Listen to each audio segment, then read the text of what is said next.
Traffic naman po, ano. Mag-vlog muna yung Sir Bong. Sir Bong, pwede pong teacher 1 to teacher 4, ano? Kung naka 3 years teaching experience na kayo. Kasi dapat naka 3 years teaching experience na kayo, ganun no? Pero kung 1 year pa lang kayo, hindi kayo po pwede sa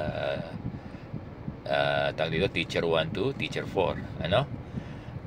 Yung teacher 3, pwedeng teacher 6. Kaya lang,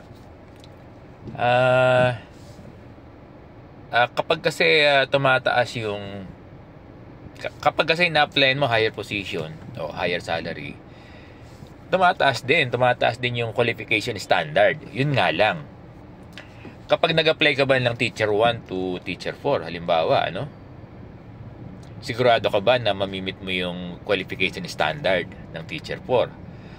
Halimbawa, yung teacher 3 nabubulol.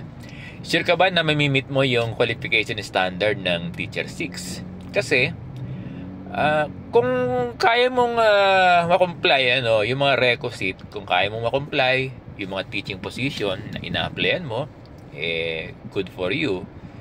Kaya lang, sabi ko nga, mas maganda sana kung hinay-hinay na lang. Although yung teacher 3 pwede kang mag-apply to teacher 6, ano? Okay lang din naman kung applyan mo ay, diba, teacher 5 or teacher 4, diba?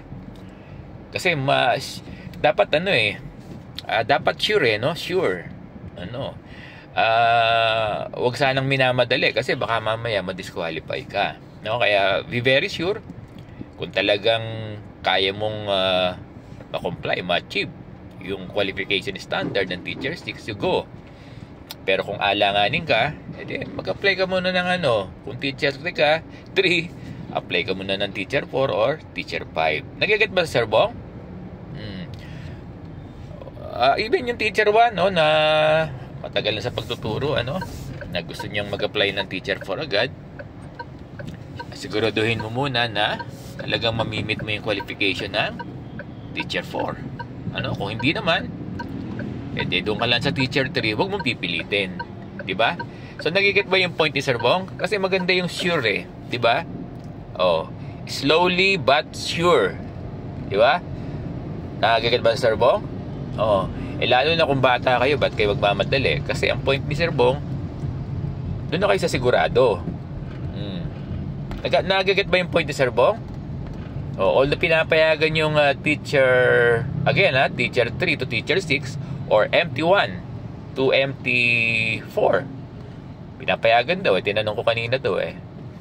Kaya lang, tingnan nyo munang maigay yung papers nyo, no? Yung mga pertinent papers nyo, yung credential nyo, so on and so forth. Dapat expedite mo mabuti, yung itong